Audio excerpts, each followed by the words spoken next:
Buenos dias.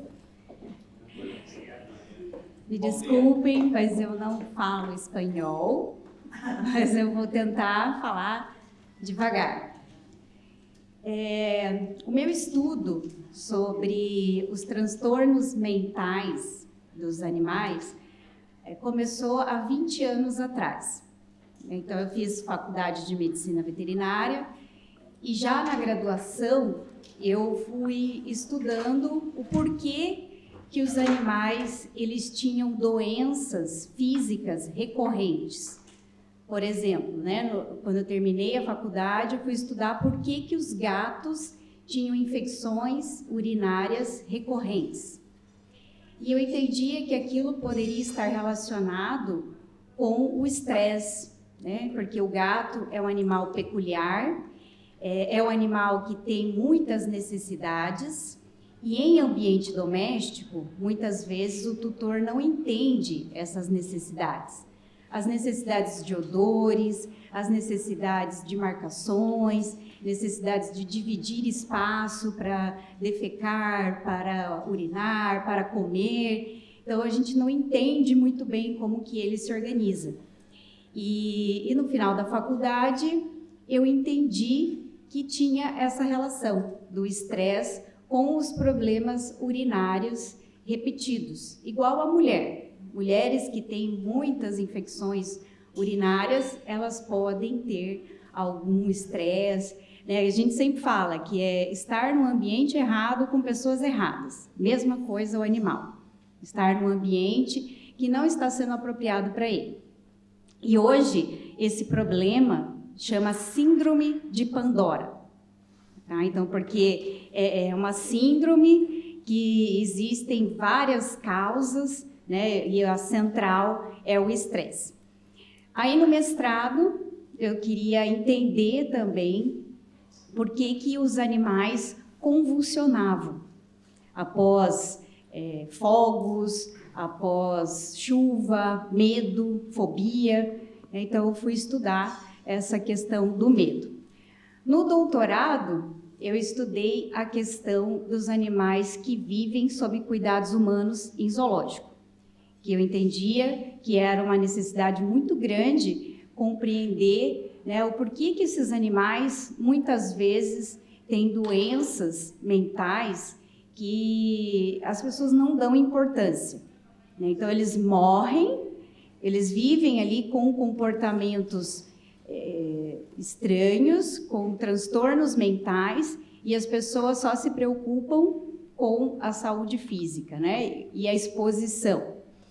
Mas, no fim, eu entendia que muitos animais, eles sofriam de doenças como depressão, como ansiedade, transtorno do estresse pós-trauma. Então, tudo isso a gente observa sinais em zoológico. E muitos morriam com esses problemas debilitantes e nunca se falava nada. Ainda é difícil, é muito difícil. Existe muito preconceito, existe muita dificuldade. Eu tenho muita dificuldade para publicar os meus artigos, porque na medicina veterinária foi muito difícil a época que eu entrei no curso, porque eu imaginava que eu iria salvar os animais. Então, eu tinha 18 anos, entrei na faculdade, falei, nossa, sou médica, vou ser médica, vou salvar vidas. Mas em 5 anos, eu tive 1 ano só, uma matéria de salvar vidas. Em 5 anos, o veterinário aprende como tirar o máximo do animal, como fazer ele produzir o máximo, para o fazendeiro, para o produtor, ter o máximo de lucro, com o mínimo de gasto. Então, para uma criança, adolescente que entrou na faculdade, isso foi muito difícil, foi muito conflitante. E, na época, existiam algumas situações, há 25 anos atrás, a experimentação animal era comum, principalmente dentro dos cursos de medicina veterinária, e E a gente tinha aulas extremamente cruéis, né? E eu, na época, eu já comecei a me revoltar, ficar revoltada. Hoje eu sei, no Brasil existe um termo que o aluno assina, que se aquela aula ferir os princípios dele, ele não vai na aula, ele não tem obrigação de ir na aula. Mas na minha época não tinha isso. Mas eu não ia. Por exemplo, a maioria dos veterinários palpa uma vaca, entendem? Palpa. Coloca a mão no ânus do animal para fazer os exames. Eu nunca palpei um animal, nunca. Eu tenho 43 anos, nunca palpei. Porque eu achava errado aquilo, né? Tinha uma fila de 40 alunos para palpar uma vaca. Eu não ia na aula. Até o professor falou, não precisa ir na minha aula, se você tirar nota boa, ótimo. Eu nunca mais apareci na aula dele, né? Então, assim, era um curso muito difícil, né? A gente sabe que a produção animal em série, ela é muito conflitante, os animais têm um sofrimento muito grande. Então, eu dediquei a minha vida estudando a mente deles. O que acontece com esse animal que sofre? O que acontece com o corpo dele? O que acontece com os hormônios dele? Né? Então, todo o meu estudo de 20 anos, ele está focado nessa questão. E eu queria agradecer aqui à faculdade, a professora Vicky, né, pelo acolhimento, e eu me sinto muito acolhida no direito. Porque eu já, vamos dizer assim, já fui em várias áreas, muitas áreas. E o lugar que eu fui melhor acolhida foi no direito. E agora eu faço pós-doutorado na Universidade Federal do Paraná, que é a minha província no Brasil.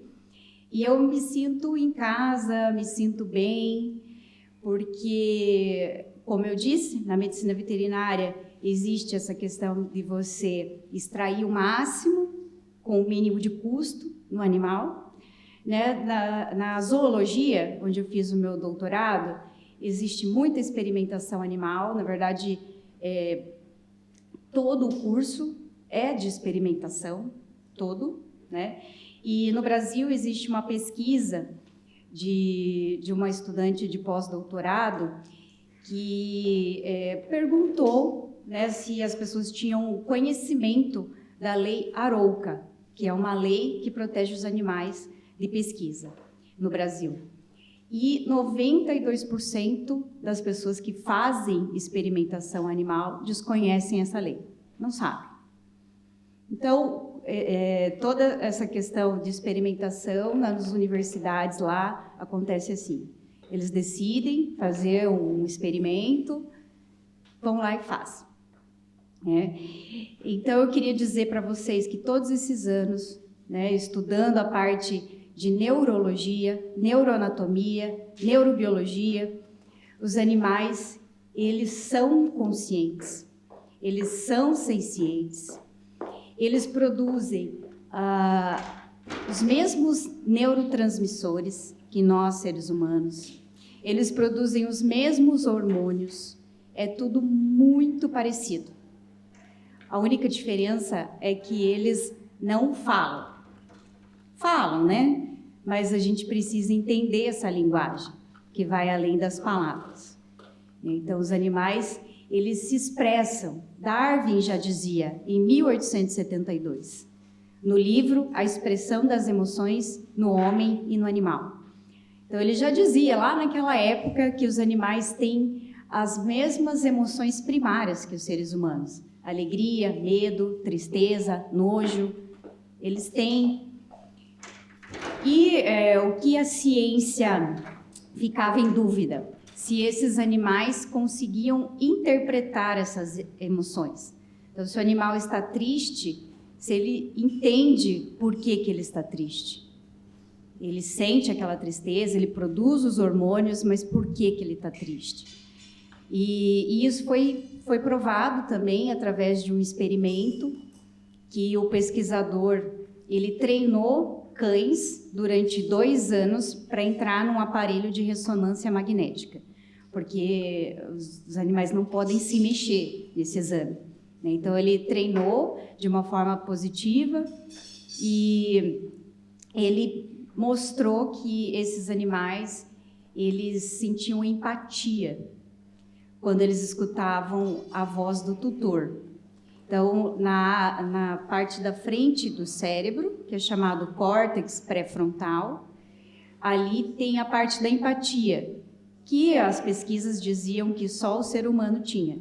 Mas esse pesquisador comprovou, através de exame de ressonância magnética, que os cães sentem muita empatia. E a maior empatia é com os tutores, porque quando eles escutavam as vozes dos tutores, aquela região ficava bem iluminada, né, no exame.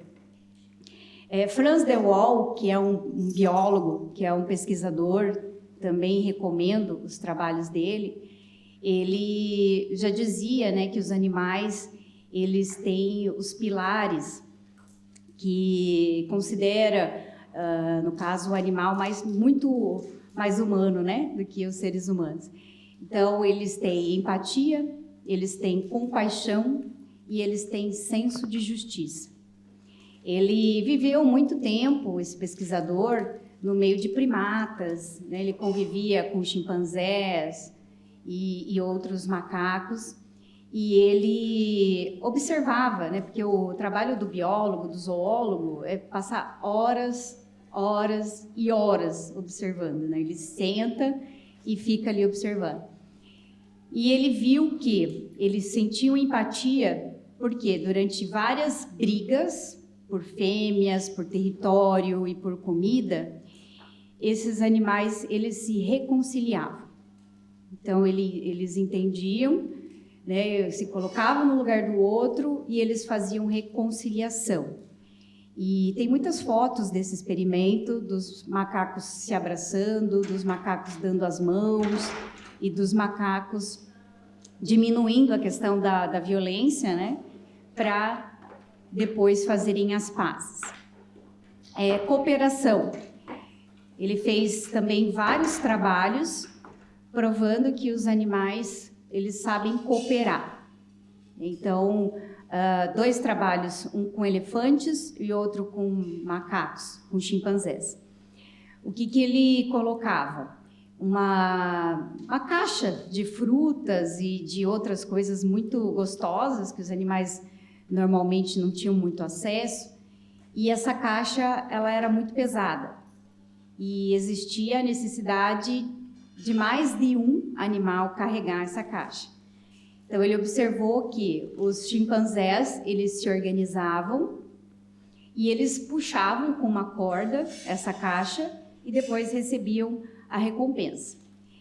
E o engraçado é que ele relatou outras observações que tinham alguns macacos que eles diziam, né, na linguagem deles, que ajudariam, mas chegava na hora, ficava só olhando. Como aqui na faculdade, né, sempre tem um aluno que coloca o nome lá no trabalho e não faz o trabalho, né? Então, os macacos também acontece isso. Um fala que vai até o local e não puxou a caixa, ficou só olhando, só observando os outros puxarem. Mas, assim, a maioria dos animais cooperou. Então, puxou a corda com a caixa pesada e, ao final, eles dividiram a recompensa. Não é o que falava antigamente, que o animal era uma máquina de instinto, que ele só quer se reproduzir, comer e prosperar. Não. Ali, naquele momento, eles dividiram a comida. Todos eles. Só aquele que não ajudava muito, que também começou a ser excluído. E nas próximas organizações, para puxar a caixa, eles não deixavam ele participar. Então, eles têm uma organização, eles têm uma hierarquia, eles têm ali toda a parte de cooperação deles. Então, eles cooperam. Franz de Waal provou, né, que eles realmente cooperam. Mesma coisa, os elefantes. O que de diferente ele observou? Que quando um elefante se sentia desmotivado ou cansado para puxar a caixa, o outro elefante dava um suporte emocional. Digamos, vamos. Né? Então, isso foi muito interessante nesse trabalho dele. Da mesma forma, quando chegava a caixa onde eles iriam receber, né, eles também dividiam a recompensa. Daí o terceiro pilar, que seria o senso de justiça, ele fez, esse mesmo pesquisador, o Franz de Waal, ele fez uma pesquisa com macaco prego. E o macaco prego, eles estavam divididos em dois lugares separados, e eles tinham uma atividade para fazer. E os macacos, eles são muito inteligentes, eles aprendem as coisas muito rápido. Então, eles tinham que bater uma pedra em um vidro. E os dois fizeram a mesma tarefa, só que um macaco recebeu pepino, que eles não são muito fãs, não gostam muito, e o outro macaco recebeu uva, que eles adoram. E o macaco que recebeu pepino começou a olhar para a pedra dele, tentando ver se tinha alguma coisa de diferente. Ele olhava para o outro colega, olhava para a pesquisadora. Por quê? Eu fiz a mesma coisa, né, e recebi um pepino e o outro recebeu a uva. E chegou um ponto em que o macaco ficou revoltado. Ele começou a jogar pedra na pesquisadora, porque ele viu que realmente ele foi enganado, ele se sentiu injustiçado e começou a jogar a pedra nela. Então, nesse sentido de que ele percebeu que ali estava sendo algo diferente, que ele fez a mesma tarefa. Então, também, né, ele conseguiu publicar e dizendo que os animais, eles têm esse senso de justiça. Tem uma palestra dele disponível no YouTube, é muito interessante para vocês conhecerem a fundo esses trabalhos, né? E a gente tem um pouco de dificuldade dentro da veterinária, da zoologia, da biologia, porque existe essa necessidade de fazer trabalhos invasivos. No meu doutorado, a minha pesquisa era fornecer brinquedos para esse macaco e entender como que eles iam descobrir o segredo. Então, era uma bolinha e ela tinha uma trava e tinha comida dentro. A minha hipótese era, quanto mais estressado o animal, maior tempo ele ia demorar para descobrir o segredo. Porque a inteligência não é fazer conta, inteligência não é ser culto, inteligência é você saber resolver os seus problemas do dia a dia. Então, isso serve para os animais. Isso foi uma coisa interessante que eu aprendi com um professor, porque sempre os alunos perguntavam, mas o animal é inteligente? Ele dizia a mesma coisa. Se ele resolve os problemas do dia a dia, se ele prospera, se ele se reproduz, se ele consegue deixar descendentes saudáveis, né, sem problemas e com resiliência, ele é inteligente. Então, a inteligência emocional também é importante para os animais. Então, eu parti dessa hipótese. Será que o animal muito estressado, ele vai demorar mais tempo? E, de fato, isso aconteceu. Existe uma história de vida por trás desses animais, então animais de tráfico, animais de maus tratos, animais criados como pet, animais órfãos. Cada um tinha uma história diferente. Quanto mais trágica era a história desse animal, mais tempo ele demorava para descobrir o segredo. E alguns nem se interessaram pelo brinquedo. Eles foram tão explorados, tão maltratados, e eles estavam em outro universo. Eles praticamente vegetavam, porque eles não interagiam com o mundo real, eles tinham depressão severa, passavam dias sem comer, horas olhando para o mesmo ponto. Então, quando eu coloquei o meu brinquedo com as coisas, eles não se interessaram. Muitos nem olharam, muitos, né, nem considerei. Mas alguns interagiram com o brinquedo que eu coloquei. Alguns, eles tiveram esse interesse, mas eles tinham muita dificuldade para abrir a trava. Então, eles demoraram muito tempo. Mas aqueles animais que foram estimulados, aqueles animais que tinham um bom enriquecimento ambiental, animais que tinham cuidados nutricionais muito bons, animais que eram condicionados. O que é isso? Em zoológico, animais vão permanecer durante muitos anos. Muitos anos. Então, existe uma necessidade do tratador, da pessoa que interage, né, com esse animal, conseguir chegar perto sem o animal se estressar. Porque toda vez que chega para dar comida ou fazer alguma vacina, tomar algum remédio, o animal se estressar, aí ele vai ficar igual aqueles primeiros lá que eu falei que nem interagiram, né? Então, um animal condicionado, um animal que interage bem com aqueles cuidadores, acaba sendo muito interessante, porque ele não vai retornar para a natureza, infelizmente, né?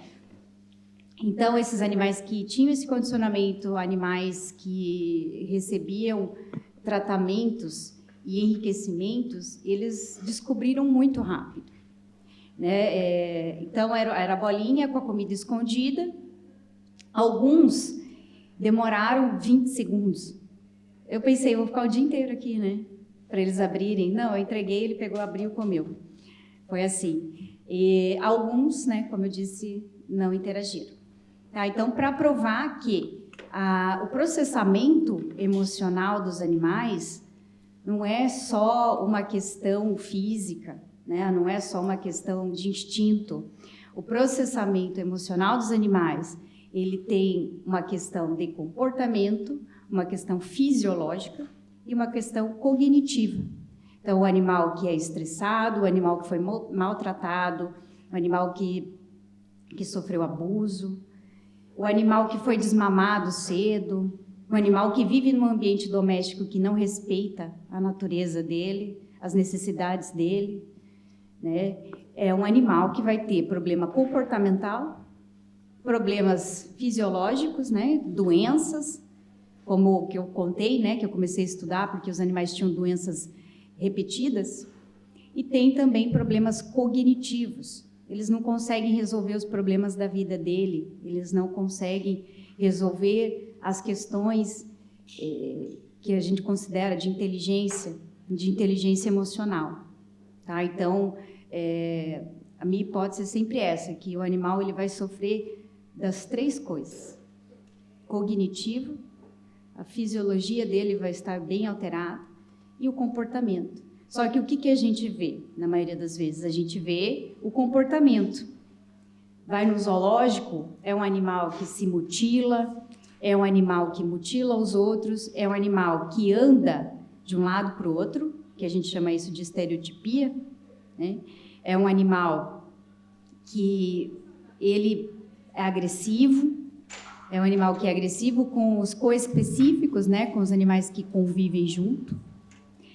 Então, a gente vê isso, mas os animais que sofrem de estresse, os animais que não estão num ambiente adequado, estão com humanos inadequados, são animais que vão ter tendências a problemas cardíacos. Inclusive, dentro da minha tese de doutorado, eu fiquei 5 anos no zoológico, uma macaquinha, né, que ela era muito submissa, né, aos outros macacos, ela apanhava desses outros macacos, ela teve um ataque cardíaco, ela morreu. Num dia eu cheguei lá, ela estava morta, e a gente fez a necrópsia, né, e foi comprovado que o animal teve um problema cardíaco.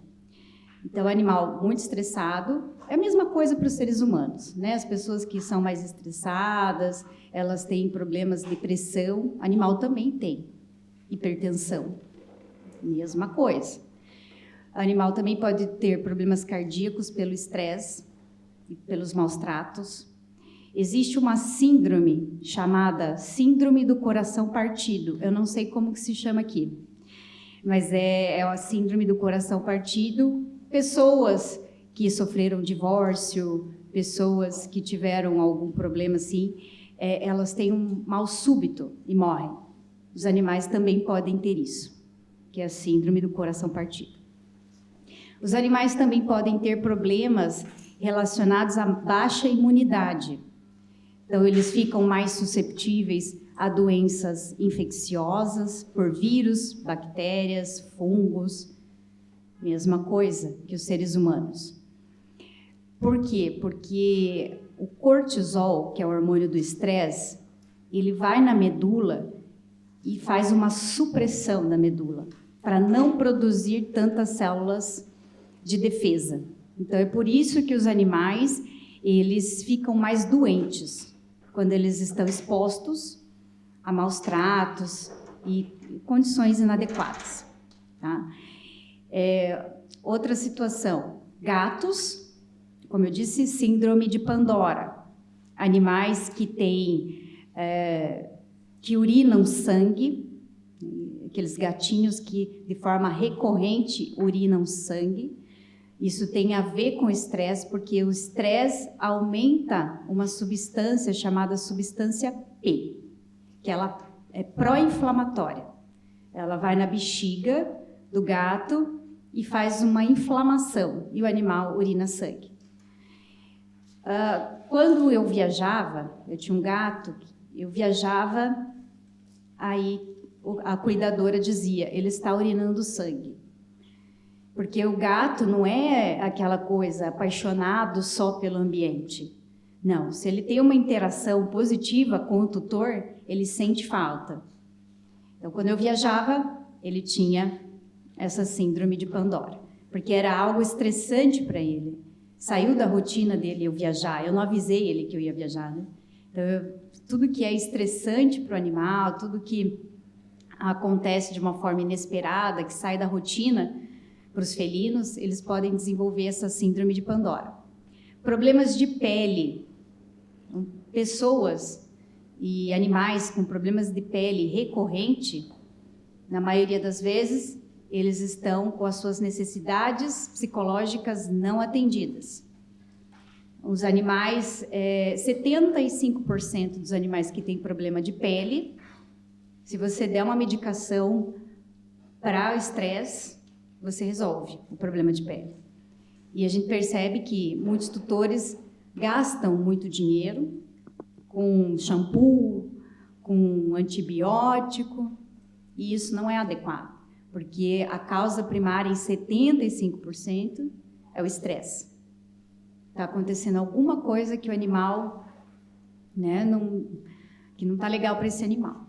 Né? E eu vejo que hoje existe uma preocupação mesmo em ambiente doméstico. Eu não estou falando aqui só dos casos mais drásticos, eu estou dizendo aqui do ambiente doméstico, porque eu atendo todos os dias animais que não podem executar o seu comportamento natural.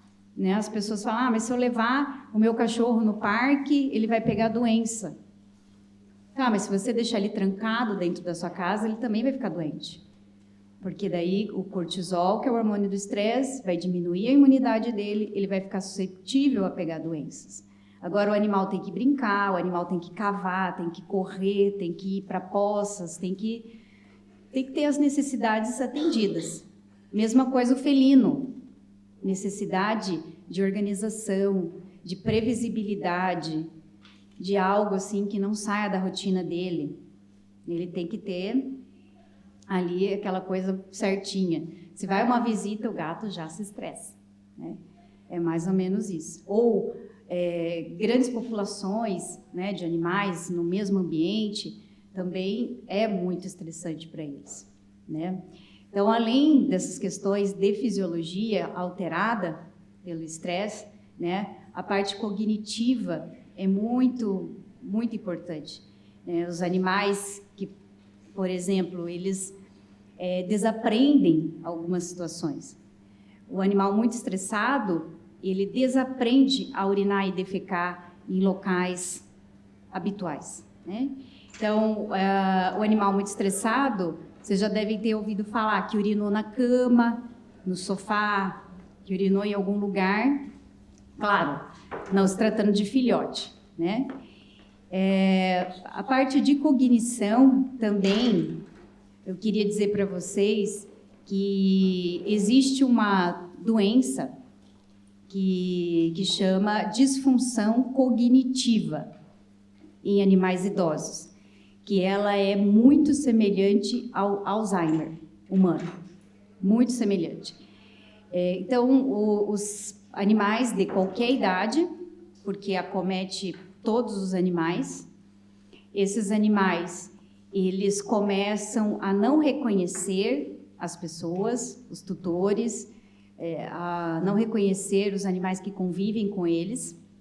Eles podem apresentar agressividade, podem apresentar também problemas relacionados à troca do dia pela noite. Então, eles ficam acordados à noite e dormindo durante o dia. Então, tudo isso também pode acontecer com os animais idosos. E eu vejo que eles desaprendem algumas coisas, porque a parte cognitiva deles, infelizmente, vai sendo degenerada. Ele vai perdendo a cognição. Tá? E o estresse aumenta a velocidade dessa doença. Então, os cães, os gatos, equinos, todos podem ter Alzheimer também, que o estresse, né, aumenta ainda mais. Aí os animais começam a urinar, defecar em locais inapropriados, e as pessoas acabam querendo treinar esses animais com adestrador, mas isso seria maus tratos, você forçar o animal a uma situação, né? E ele não tem condições, porque ele está tendo uma doença degenerativa. Tá? Então, animais, eles podem ter todos os transtornos que nós temos. Todos os transtornos mentais. Depressão, estresse, toque. Esse animal que anda de um lado para o outro em zoológico é toque, transtorno obsessivo compulsivo.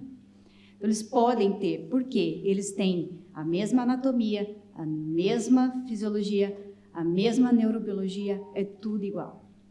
Tá? Então, o que falta é a gente entender essa linguagem, que é além das palavras. Né? Então, acho que deu meu tempo, né? No, todavía 2 minutos más para cerrar. Lo que pasa es que el tema es relacionado. Obrigada. Graças. Terminamos el tema. Não, a mensagem final é essa, que os animais realmente eles podem ter, né, esses transtornos mentais. Recentemente eu fiz uma estatística dos meus atendimentos para ficar mais simples. Eu peguei 100 atendimentos de psiquiatria, que eu atuo como médica psiquiatra de animais, né? Desses 100%, 50% dos atendimentos foram de ansiedade. Animais em ambiente doméstico que não estão tendo as necessidades atendidas. Em segundo lugar, ficou dores crônicas. Animais também têm dores e eles precisam de tratamento. E isso eu preciso falar porque eu vejo que os meus colegas não tratam dor crônica.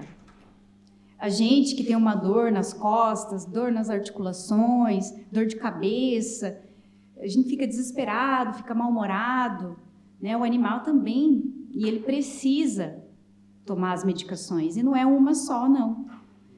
É uma medicação que atua no centro da dor, é um analgésico de uso crônico. Eu uso muito o óleo da cannabis medicinal, não sei como é que está a situação aqui na Argentina, mas no Brasil a gente usa muito. Né? Então, tem tratamento, os animais precisam de tratamento, porque o que eu vejo também em zoológico, que eu trabalhei anos em bastidores de zoológico, ele está estressado, ele está assim, e não trata. Tem tratamento, tem remédio, tem um monte de coisa. que dá para fazer, além da questão do enriquecimento ambiental, que é você proporcionar as necessidades para aquele animal, né? Então, a psiquiatria, ela vem e vem com essa questão nutricional, de medicação, do uso da cannabis medicinal, para esses animais que sofrem, né, desses transtornos, que o campeão deles é a ansiedade, né, em segundo lugar, dor crônica. Então, eles precisam de uma atenção. Eles precisam não só da gente reconhecer que ele está sendo maltratado, mas sim, dele receber um tratamento especial para isso. Então, é isso. Ante todo, sí, por favor,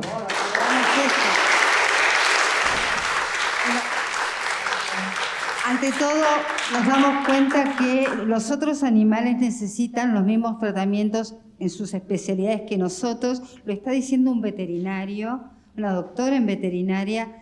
Es decir, no es como dejen que ya se le va a pasar porque está viejito, podría estar mucho mejor y hay que darle un empuje al área veterinaria. Gracias, Erika, por todo eso. Acá te voy a dar a elegir porque traje 3. Una es para vos, ¿no? Es un recuerdo de la materia. Después sí los certificados para todo el mundo, pero elige la que vos quieras. O sea, una es tuya, ¿no? Es un recuerdo. Esto es para los expositores, no se me pongan contentos todos. Pero bueno, muchísimas gracias por estar acá. Espero que no sea la última vez, espero que vengamos de nuevo, que hagamos más cosas juntos y que la próxima vez tengamos muchos veterinarios acá sentados para que entiendan que los malos tratos a los animales hacen que necesiten un tratamiento igual que nosotros. ¿Vas a hacer una pregunta? Sí, sí. Perdón. Quiero presentar, lo voy a hacer, sí, ahora le doy también, doctor, a usted. El señor que va a preguntar ha sido querellante en su asociación en la causa de Coco. Es nuestro carayá, digo nuestro porque es de la Argentina, nuestro carayá minusválido, y él intervino en la causa específicamente para preservar a Coco. Así que, Emiliano. Esta organización, yo represento la Fundación Amora, así que todo el trabajo fue de más que de nosotros. Yo solo fui el abogado. Como veterinaria te pregunto, sabiendo ya todos estos conocimientos que ya están en las claras, ¿por qué crees que dentro de mismo de tus colegas, calculo que en Brasil pasará lo mismo, hay tanta resistencia de los veterinarios, en particular, por el avance en los derechos de los demás animales? ¿Cuál es tu punto de vista? Eu acredito que seja cultural, porque a maioria dos médicos veterinários, eles já vêm de uma família, né? Eles já têm uma fazenda, eles já foram criados numa cultura, né, de utilizar esses animais. E dentro do curso de veterinária, como são muito jovens, nós entramos muito jovens, a gente vai sendo levado, vai sendo conduzido pelas obrigações que tem para cumprir, né? Não sei como que é aqui, mas tem o Ministério da Educação no Brasil que determina o que o aluno tem que aprender. Então, o aluno muito jovem, que não se revolta, ele vai sendo conduzido. E tem muito essa questão cultural, né? Então, no Brasil, acredito que aqui também, a grande parte do dinheiro vem do agronegócio, né? Então, eu acredito que seja isso. ¿Hay otra pregunta más, doctor? Bom dia, eu sou Rodrigo Mira, sou médico veterinário. Eu represento aqui os médicos veterinários da província do Paraná. Eu quero felicitar a UBA pelo evento, quero felicitar a doutora Érica pela brilhante apresentação, o doutor Ricardo também. E quero dizer também da honra de contarmos aqui, né, além da doutora Érica, com o nosso desembargador do Tribunal de Justiça do Estado do Paraná, da província do Paraná, doutor Fagundes Cunha, que fará sua apresentação amanhã.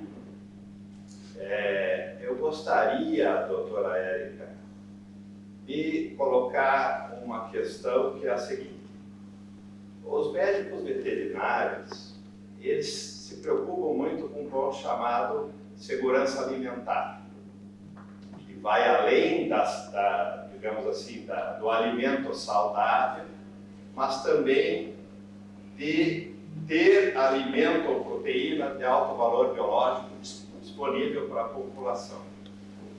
Bom, eu concordo com tudo que foi dito aqui, né? Começo assim, concordo. Eu sou fisiologista, eu sou professor da Pontifícia Universidade Católica da província do Paraná, sou professor de Fisiologia Veterinária há 30 anos.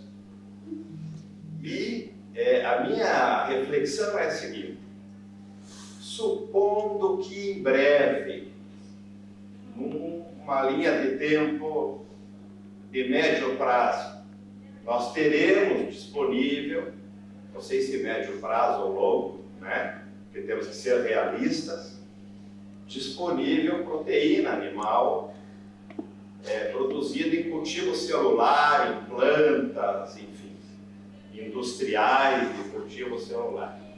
Então, supondo esta realidade para o futuro, eu fico me perguntando também, não sei a resposta, o que fazer com os animais que hoje estão aí? Porque se nós deixarmos os animais livres, né, libertos, enfim, eles mesmos vão consumir os alimentos que também os seres humanos consomem. Né? O ciclo de vida ou de reprodução de um suíno, né, de uma vaca, enfim, é muito curto. Eles se reproduzem muito rapidamente. Qual é a proposta? Se nós pensarmos que vamos castrar esses animais para controlar essa população, isso seria maus tratos ou não? Então, eu quero deixar aqui essa pergunta para nós refletirmos. E também, porque conheço a sua equipe de pesquisa, respeito muito, né? A professora Carla Maiorino foi minha colega de turma, a professora Carla Forte, né? Conheço bem o laboratório de bem-estar animal da Universidade Federal da província do Paraná. Qual seria a fórmula? O que nós podemos imaginar para controlar os animais ou não? O que a senhora pensa?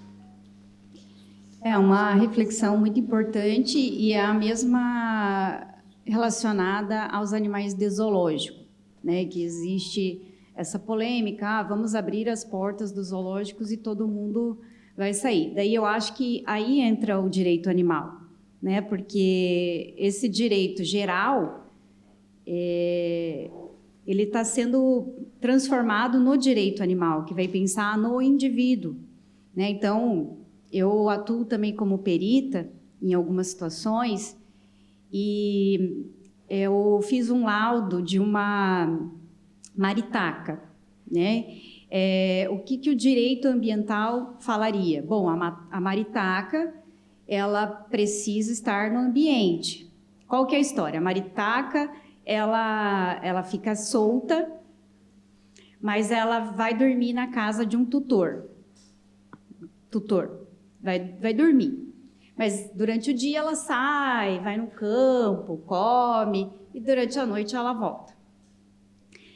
A polícia ambiental, né, queria que essa pessoa soltasse ou levar para um zoológico, essa maritaca. Só que eu analisei os vídeos, vi que existia um vínculo entre aquela pessoa, a maritaca, porque os psitacídeos, que são animais de bico torto, eles criam um vínculo muito forte com o ser humano. Então, assim, o direito ambiental, o direito falaria para soltar esse animal ou mandar para um zoológico. mas o direito individual daquele indivíduo, daquela maritaca, aquele ser que criou aquele vínculo com aquela pessoa, né? Então, a gente teria que pensar nos casos, assim, mais individuais, né? Eu também não tenho a resposta, não sei o que fazer, porque realmente, né, o direito animal, ele está crescendo, ele está iniciando, todas essas questões, todas essas reflexões, elas estão vindo à tona, né? Então, por exemplo, eu moro numa casa e na minha casa tem 150 animais, né? E aconteceu do nada. Durante a pandemia, a gente se mudou para uma chácara, porque a gente tinha alguns animais e sempre tinha reunião de condomínio e que a nossa casa tinha mosca, porque a nossa casa, é aquela coisa, né? Expulsaram a gente praticamente do condomínio, então a gente foi morar numa chácara. E durante a pandemia, os animais que eram resgatados de maus tratos, tráfico, eles não tinham para onde ir. E a gente tinha espaço, tinha condições até o momento, e a gente começou a abrigar esses animais. Então, hoje, esses 150 animais são a maioria aves, né? Tem alguns animais que são ditos de produção. Então, tem porcos, né, que eram mini porcos, daí cresceu e a pessoa não quis ficar mais e levou lá pra gente. Então, assim, também, por exemplo, lá não cabem mais animais, né? Eles são animais que a cada dia eu vejo, porque eu conhecia mais animal que vivia para produção, né? Como veterinária, a gente acaba, né, observando. Mas lá, eles vivem soltos e eles têm comportamentos que eu nunca havia estudado. Por exemplo, um peru, que é peru também? Peru, ave tipo... um peru que ele nada no lago. Eu nunca vi o peru nadar. Então, assim, tem alguns comportamentos que a ciência até desconhece, porque esses animais, eles foram, durante muitos anos, confinados, né? E daí, estando lá, a gente consegue observar esses comportamentos naturais que não tem nem relatado na literatura. Então, eu acho que tudo isso é interessante. Acho que primeiro conhecer as necessidades desses animais, conhecer não só as necessidades alimentares, mas as necessidades psicológicas, entender. Eu sei, é difícil, não dá para fazer as coisas do dia para o outro, né? Eu entendo isso, eu não sou radical, né? Mas realmente existe a necessidade de um estudo populacional e um estudo também das necessidades do indivíduo, né? Daqueles animais, a guarda desses animais, como que vai ficar, né? Daí que entra o direito animal mesmo, né? Pensar no animal como um indivíduo, para onde ele vai, o que vai acontecer, para aqueles indivíduos.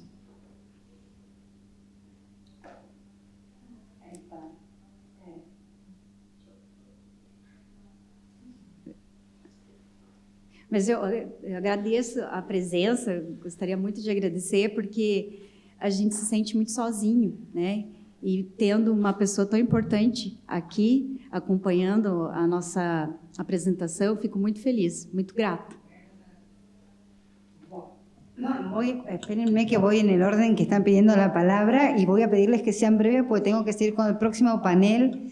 Igual empezamos un poquito, a la doctora le respetamos su tiempo. Van las preguntas, pero doctor, yo creo una cosa como la doctora. Los animalistas trabajamos individuo por individuo. No tenemos respuestas generales. Esto es lo que nos pasa. Y ahí estamos. Si no me equivoco, ahí tengo un problema. Resuélvanmelo ustedes dos. No sé si usted o usted era... ¿Quién pidió primero?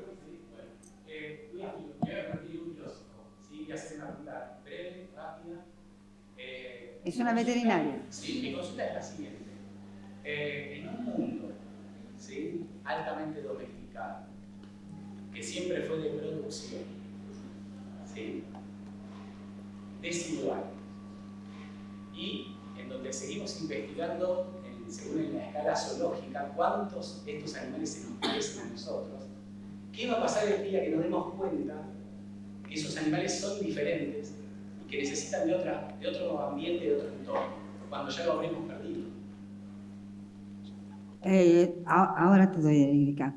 Creo que hay dos cosas que tenemos que tener en cuenta. Ya sabemos que son diferentes y sabemos que tienen y quieren derechos y garantías diferentes a nosotros.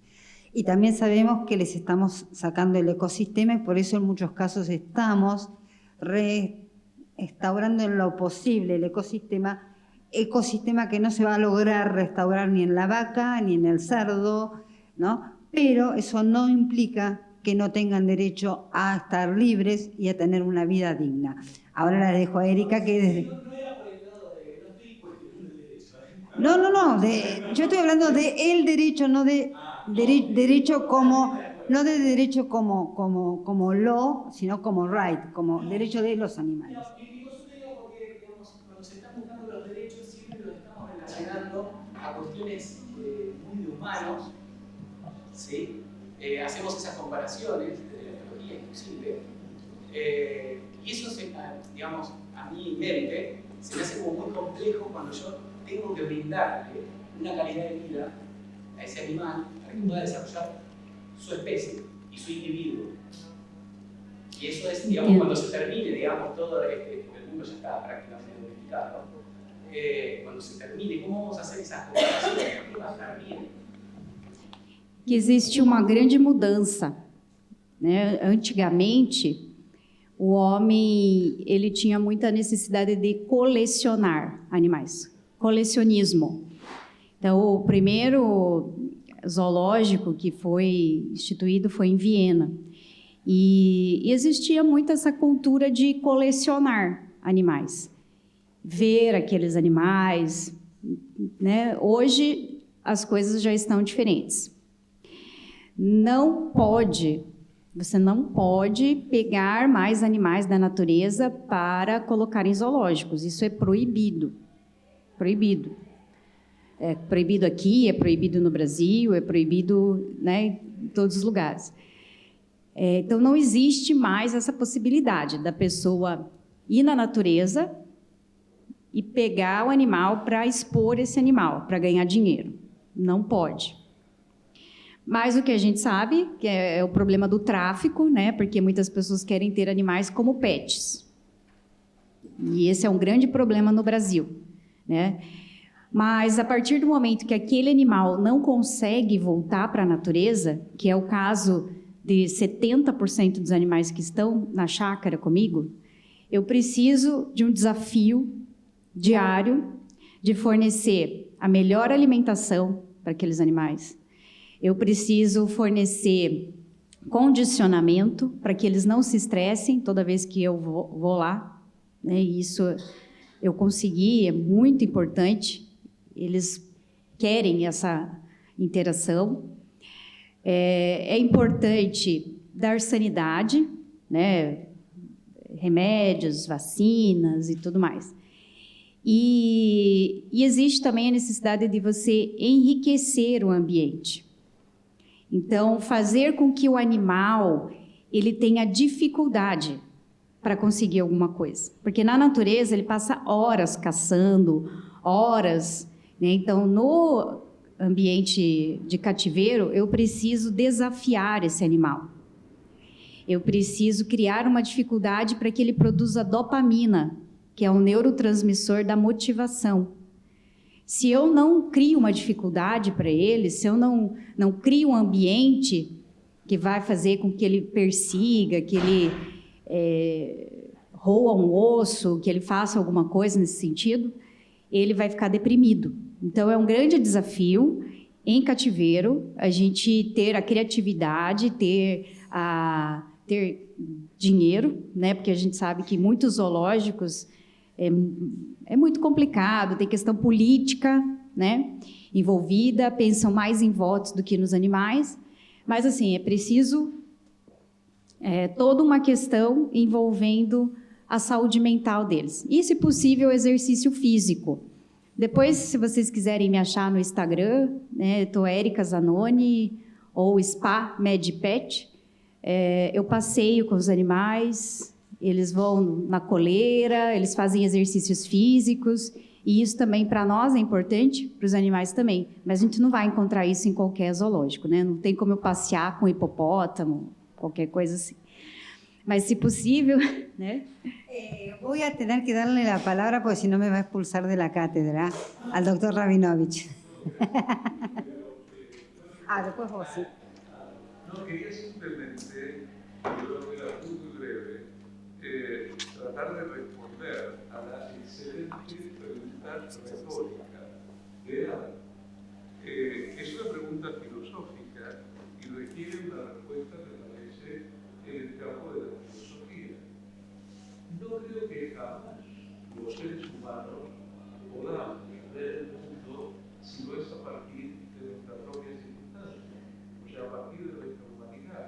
El ser humano no es capaz de ver el mundo si no es como ser humano.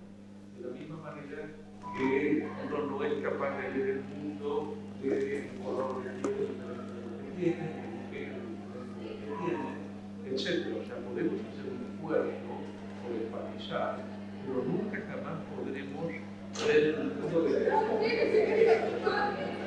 O sea, creo que siempre vamos a ver a los demás animales desde nosotros.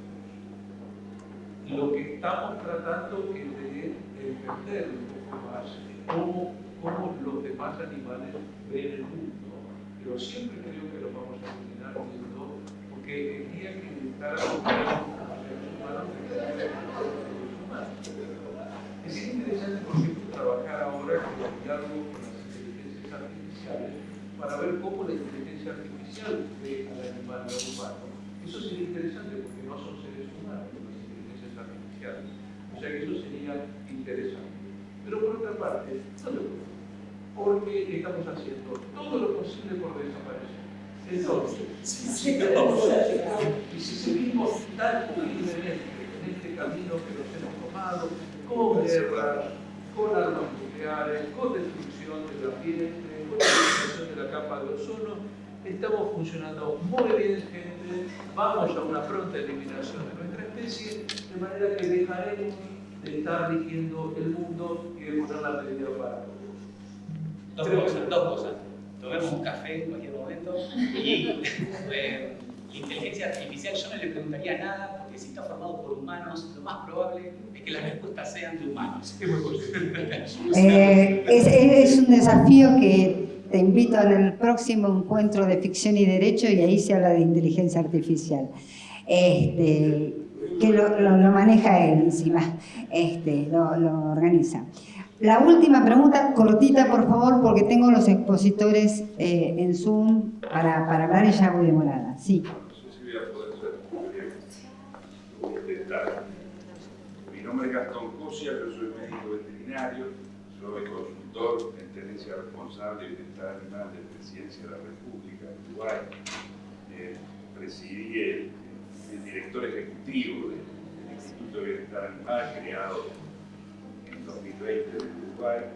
También estuve al frente en la dirección de la Facultad Veterinaria de Uruguay durante los periodos. Integré la Sociedad de Medicina Veterinaria de Uruguay, también su directiva. Yo quería intervenir con la pregunta que se hizo aquí. Nuestros países culturalmente nacieron, se generaron desde esas fronteras imaginarias por algo que es la producción agropecuaria. Uruguay es Uruguay porque la ornamentaria se introdujo las vacas y en el escudo tenemos un buey y un caballo. Tenemos 12 millones de vacunos y 3 millones de habitantes. Tenemos 2 millones de perros y 3 millones de habitantes, 10 millones de ovejas y 3 millones de habitantes. O sea que nuestra facultad veterinaria, creada en 1903, tuvo como único origen favorecer, facilitar la producción agropecuaria, con menos recursos, obtener más carne, más ganas, más leche. Cuando yo ingresé a la facultad veterinaria hace 34 años, teníamos que ir a la perrera a buscar un perro vivo que lo llevábamos anatomía donde se sacrificaba y nos lo daban para que hiciéramos la disección del perro. El valor de ese animal no existía. Lo mismo se hacía en la cátedra de cirugía.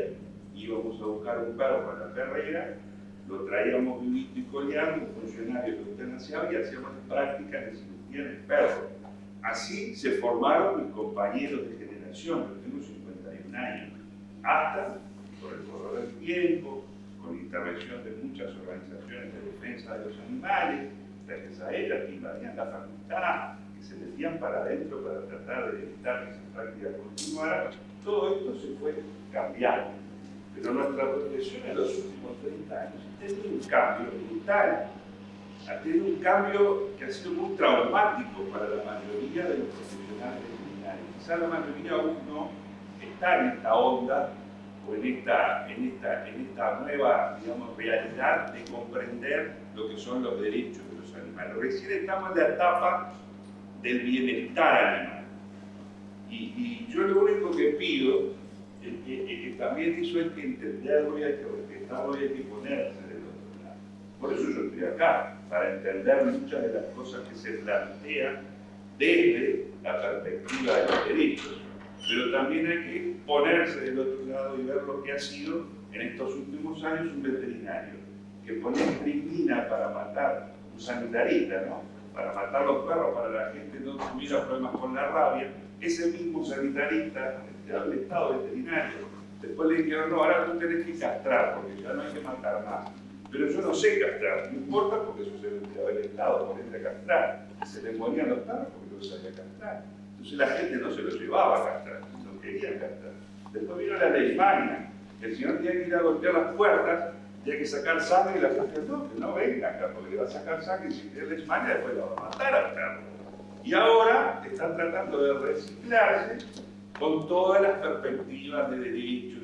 O sea, esa misma persona ha tenido que transcurrir por todas estas cosas, y es la misma persona. Entonces también estas cosas quiero transmitir que para nosotros, que tratamos con cabeza abierta, de introducir nueva legislación, es muy difícil. Recién nuestra facultad está teniendo cursos de bienestar animal y de etología, pero recién ahora. Entonces, pensar en que en las facultades de veterinaria se hable de derechos de los animales no es una utopía, pero digamos que... Pero justicia, no es una utopía, pero justicia. Pero creo que hay que encaminarse hacia eso. Disculpe que me entendí, pero quería dar esa perspectiva. Doctor, una sola cosa y... Sí, a ver. A angústia do doutor, há um degrau que se encaminha. A União Europeia proibiu a importação do Brasil de ovos de galinha criadas em gaiolas. Deu um prazo para o Brasil que não vai mais comprar ovos de galinha criados em gaiola. As galinhas têm que ser criadas soltas. Então há um tempo e uma transição para se unir o interesse econômico e que a galinha sobreviva. Os radicais, desculpe a minha linguagem, porque eu tenho que ser muito breve, fizeram proibir em duas capitais, Porto Alegre e Florianópolis, o uso de carroças. E os animais morreram nas ruas, porque os carroceiros são muito pobres e dependiam do fruto do trabalho para eles comerem e dar de comer os animais. Há que ter muita prudência no que está acontecendo agora, porque vão matar os animais ao invés de resolver o problema. Eu já encerro. E o terceiro exemplo muito inteligente, por exemplo, nós estamos numa região onde nós moramos, que é a região mais desenvolvida na tecnologia do leite no mundo. Não é Holanda nada, é Carambeí, Castro e Arapoti. São as maiores cooperativas que existem no mundo de leite. Só que lá a vaca nasce e morre confinada no estábulo. Ela não toma sol, ela não caminha, ela não come comida natural, ela come só ração e produz 60 litros de leite. Tem vaca que chega a produzir 100 litros de leite. Ninguém acredita nisso, mas é verdade. 3 vezes por dia eu tiro leite. O que aconteceu? Vai conseguir brigar com o poder econômico? Não. Então, hoje, os neozelandeses, lá numa região da Bahia, criam vacas soltas que produzem menos, com custo menor e que o leite é muito melhor. E eles ganham com isso. Então, o que precisa? O que precisa é estabelecer uma equação econômica em que o bem-estar animal seja uma qualidade que tenha um valor agregado no produto, porque o mercado vai controlar. Hoje, nós corremos o risco, alguém falou, e eu prometo que eu já termino, porque eu falo demais, eu sei disso, o risco dessa carne produzida em laboratório, que nós não sabemos nem quais são as consequências para o nosso organismo, né? E isso está muito avançado e pode vir a qualquer momento a entrar no mercado. E não só no Paraná, mas em Israel e outros países está muito avançado. Eu vi na África, eu só vou dar um exemplo, não vou nem dizer que eu concordo ou não concordo. Eu fui passear algumas vezes na África e lá eu vi fazendas que criam animais. Daí eu sei que é contra isso, mas abate um animal e preserva 300. Então eu sou contra a caça, eu não caço mais, cacei quando era jovem, mas precisa achar uma equação de equilíbrio. Não podemos matar os animais como aconteceu com os cavalos em Porto Alegre, porque não houve uma transição. Precisava existir uma transição. Há um filme muito bonito que trata disso, porque antes os bombeiros nos Estados Unidos eram o cavalo que puxava. Daí eles arrumaram um jeito para não eliminar os cavalos, para criar uma taxa, e eram gratos aos cavalos que tradicionalmente por muitos anos os ajudaram. Então nós não podemos simplesmente proibir de usar cavalo para puxar lá a água pelo bombeiro e matar o animal. O que ele falou é a angústia de todos nós, é acharmos o ponto de equilíbrio, como ele disse, do Uruguai, de ter o atrativo econômico, a qualidade de vida do animal e também não terminar com o animal. Daqui a pouco nós vamos ter carne só vegetal, sei lá, essa carne de laboratório, ou vamos ter, e daí acabam os animais, porque se não houver um interesse econômico, também não vai se manter, não haverá recurso. Eu só quis fazer essa reflexão e eu não dei a resposta. Quer dizer, eu sei de duas situações interessantes. A do leite, foram os neozelandeses que vieram com uma proposta nova, com um leite de muita qualidade, muito mais saboroso que o nosso lá da nossa região. É até feio falar isso aqui, tem paranaense aqui, mas muito mais saboroso do que o leite ali da onde nós estamos, Castro, Carambeí, Ponta Grossa. E também a questão dos ovos da galinha. Eu disse, olha, vocês têm que mudar, e vai mudar. E daí o ovo tem um valor maior. Gracias, doctor. Igual siempre me parece positivo las modificaciones, pero más positivo me parece que la industria se reconvierta, ¿no? De a poco, la industria tiene que reconvertirse y dejar de usar y explotar los animales. Porque como usted dijo, en el 1900 por ahí el caballo tenía que tirar el carro. En el 2023 no hace falta y nos vemos muy bien cuando lo vemos corriendo solo, cuando usted lo ve en su granja, corriendo feliz y solo, ¿no? Así que, sí, por supuesto que vemos bárbaro que la Unión Europea haya puesto esas trabas, pero me gustaría que pusiera más. Igual mañana usted nos va a disertar un montón sobre el tema. Erika, muchísimas gracias. Nunca imaginé que el tema veterinario diera para tanto. Agradezco a los veterinarios que han venido de Uruguay y Brasil y sepan que está abierto acá para hacer lo que necesiten, jornadas, si no se pueden hacer en veterinaria, en derecho estamos abiertos.